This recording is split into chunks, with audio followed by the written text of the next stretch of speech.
پہلی چیز جو ہمارے ذہن میں ایک دم آتی ہے وہ ہے روپے پیسے کی کمی، اور یہ بات داؤد کے زمانے میں بھی سچ تھی۔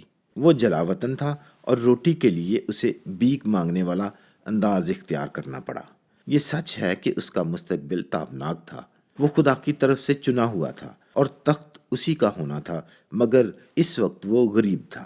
یہ سب باتیں اپنی جگہ پر درست ہیں، مگر آیت نمبر 6 میں یقیناً اس کے الفاظ کا مطلب یہ نہیں تھا۔ وہ خدا کے دل کے موافق چنا ہوا، مسح کیا گیا اور عظیم الشان مستقبل کا حامل تھا، مگر اپنے دکھوں میں اس نے ان حقائق کے مطابق رویہ نہیں دکھایا۔ وہ انسان سے ڈر گیا اور جھوٹ اور دھوکہ دہی پر اترایا۔ اس ضمن میں خدا پر بھروسے والی کوئی بات نہیں تھی۔ جب داؤد پیچھے پلٹ کر دیکھتا ہے تو وہ محسوس کرتا ہے کہ وہ کس قدر غلط تھا۔ زبور نمبر 34 اس کی پہلی آیت اور 13ویں آیت کا موازنہ 21 کی موجودگی میں ہونے والے واقعہ سے کریں۔ وہ نادم ہے اور خود کو ایک غریب، بدحال اور ناکام شخص محسوس کرتا ہے۔ یہ اس کی غربت تھی۔ کیا آپ بھی اس طرح محسوس کرتے ہیں؟ آپ مسیحی ہیں، لہٰذا آپ کا مستقبل تابناک ہے۔ آپ خدا سے محبت کرتے ہیں، مگر آپ کا چال چلن ہمیشہ خدا کی محبت کے مطابق نہیں ہوتا۔ آپ ندامت محسوس کرتے ہیں اور خود کو ناکام اور ایک غریب مسیحی سمجھتے ہیں۔ یہ سب باتیں اپنی جگہ درست ہیں، اور داؤد کے بارے میں بھی یقیناً ایسے ہی تھا، مگر داؤد یہ بھی جانتا تھا کہ اگر وہ اپنی نظر میں غریب ہے تو خدا کی نظر میں راست باز ہے۔ یہی بات سب مسیحیوں کے لیے سچی ہے۔ خدا کے حضور ہمارے قبول کیے جانے کا انحصار کبھی بھی ہمارے نیک اعمال پر نہیں رہا، لہذا بطور مسیحی ہمارے برے اعمال ہم سے یہ قبولیت نہیں چھین سکتے۔ راست بازی خدا کا ایک تحفہ ہے۔ یہ ایک فضل ہے جو ہمیں انجیل کے وسیلے سے ملتا ہے، اس واسطے کہ اس انجیل میں خدا کی راست بازی ایمان سے ظاہر ہوتی ہے۔ پولس رسول کا خط رومیوں کے نام اس کا پہلا باب اس کی 17ویں آیت۔ ہمیں خدا کے حضور مقبولیت مسیح کی راست بازی کے وسیلے سے، نہ کہ اپنی راست بازی کے وسیلے سے حاصل ہوتی ہے۔ اس کا مطلب یہ نہیں کہ ہم گناہ کو ہلکا پھلکا لیں۔ پولس رسول رومیوں کے 6 باب میں اس غلط فہمی کو ختم کرتا ہے، اور زبور نمبر 34 میں داؤد واضح طور پر یہ محسوس کرتا ہے کہ اس کی روحانی مفلسی کا سبب اس کا اپنا گناہ ہے۔ وہ شکستہ دل اور خستہ جان ہے۔ آیت نمبر 18 مگر خدا ایسے لوگوں کے نزدیک ہوتا ہے۔ وہ ابھی تک خدا کے لوگ ہیں، لہذا وہ رحم اور معافی کے لیے خداوند کے آگے فریاد کر سکتے ہیں۔ جب آپ اپنے آپ کو انتہائی غریب محسوس کریں اور یہ سوچنا شروع کر دیں کہ آپ دعا مانگنے کا کوئی حق نہیں رکھتے، تو یاد رکھیں کہ آپ کے حق کا انحصار آپ کے اعمال پر نہیں بلکہ خدا کے فضل پر ہے۔ ہم بے وفا ہو سکتے ہیں، مگر خدا ہمیشہ وفادار رہتا ہے۔ حتیٰ کہ جب ہم ایمان میں غریب ہو جاتے ہیں تو وہ رحم میں دولت مند ہوتا ہے۔ اس غریب نے دہائی دی۔ چونکہ داؤد مرد خدا تھا، اس لیے اس کی زندگی میں کئی باتوں کا ہونا ناگزیر تھا۔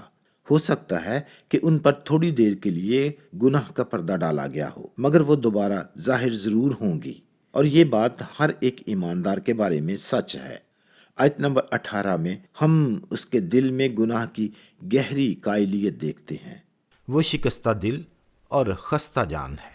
ہم میں سے اکثر کے لیے توبہ کرنے کے بعد کیے گئے گناہوں کی قائلیت نجات پانے سے پہلے والے گناہوں کی قائلیت سے کہیں زیادہ گہری ہوتی ہے۔ جو شخص خوشی کے ساتھ گناہ میں زندگی گزارتا ہے اور اپنی غلطیوں کو ماننے سے انکار کرتا اور اپنی زندگی کو درست کہتا رہتا ہے، وہ خدا کا فرزند نہیں ہے۔ ایک مسیحی سے کوئی بھی گناہ سرزد ہو جانے کا امکان ہے، مگر خدا کے فضل سے وہ بالآخر گناہ کی اصلیت کو جان جاتا اور توبہ میں واپس پلٹ کر خداوند کے پاس جاتا ہے۔ بعض اور باتیں بھی مسیحی کے بارے میں سچی ہیں۔ وہ خدا سے ڈرتا ہے، آیت نمبر 7۔ وہ خدا پر بھروسہ کرتا ہے، آیت نمبر 8، اور خدا کو ڈھونڈتا ہے، آیت نمبر 10۔ چونکہ یہ باتیں اس کی زندگی میں ہوتی ہیں، اس لیے وہ اپنی نا امیدی اور بے کسی میں خدا کے آگے فریاد کرتا ہے۔ وہ شائستگی سے درخواست ظاہر نہیں کرتا، بلکہ وہ پکارتا ہے، وہ روتا ہے، وہ ناکام ہو چکا ہوتا ہے، لہذا یہ ایک غریب کی دہائی ہوتی ہے جو اپنے اندر کی کسی چیز پر بھروسہ نہیں کرتا، مگر یہ ایک طاقتور فریاد ہوتی ہے اور یہ ہمیشہ مؤثر ہوتی ہے، کیونکہ خداوند نہ صرف سنتا ہے بلکہ اس کا جواب بھی دیتا ہے۔ خدا کی مہربانی۔ اس زبور میں ہماری نگاہیں اس غریب سے ہٹ کر خدا کی لامحدود مہربانی پر لگ جاتی ہیں۔ داؤد ہمیں یاد دلاتا ہے کہ خداوند متوجہ ہوتا ہے، آیت نمبر 15۔ خداوند سنتا ہے، آیت نمبر 17۔ خداوند چھڑاتا ہے، آیت نمبر 17۔ خداوند نزدیک ہے، آیت نمبر 18۔ خداوند بچاتا ہے، آیت نمبر 18۔ خداوند رہائی بخشتا ہے، آیت نمبر 19۔ خداوند اپنے بندوں کی جان کا فدیہ دیتا ہے، آیت نمبر 22۔ کیسا مہربان خدا ہے، وہ ہمارے بھروسے، ہماری تمجید اور تعظیم کے لائق ہے۔ یہی وجہ ہے کہ داؤد اس زبور کا آغاز خداوند میں خوشی کی 3 آیات سے کرتا ہے۔ داؤد اپنے جھوٹ اور دھوکے کی بدولت نہیں بلکہ خداوند کی مہربانی کی بدولت اپنی مشکلات میں سے بچ نکلا۔ ہمیں بطور مسیحی مصیبت سے بچنے کے لیے دھوکے اور جھوٹ کا سہارا لینے کی ضرورت نہیں۔ خدا ہمیشہ ہماری پناہ اور قوت بنتا ہے۔ دنیا کی راہیں خدا کے لوگوں کے لیے نہیں ہیں، وہ ہمیشہ خدا کی مخالفت کرتی ہیں اور ہمیں روحانی غریب بناتی ہیں۔ کیا خدا ہمیشہ سنتا اور ہمیں ہمارے دکھوں سے نکالتا ہے؟ وہ ہمیشہ سنتا ہے، مگر کبھی کبھار، جیسے اس نے دوسرے خط کرنتھیوں کے نام 12ویں باب کی 7ویں آیت سے 10ویں آیت میں پالوس سے کہا، وہ ہم سے بھی کہتا ہے کہ میں تیرا مسئلہ تجھ سے دور تو نہیں کروں گا، مگر اس سے نپٹنے کے لیے میں تجھے اپنا فضل دوں گا۔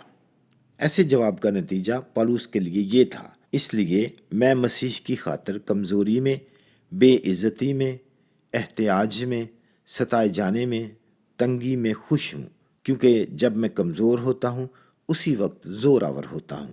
ممکن ہے ہمارے مسائل ہمارے اپنے گناہ کا نتیجہ ہوں، جیسے کہ زبور نمبر 34 میں داؤد کے ساتھ ہوا، یا یہ مسائل پالوس رسول کے مسائل جیسے ہو سکتے ہیں جو ہمارے ساتھ خدا کے فضل کے برتاؤ کا حصہ ہوتے ہیں، یا یہ شیطان کا براہ راست حملہ بھی ہو سکتے ہیں۔ ان میں سے خواہ کوئی بات بھی ہو، مسیحیوں نے صرف ایک کام کرنا ہے، اور وہ ہے خدا کے آگے فریاد کرنا اور اس کے عمل دخل کی آرزو کرنا۔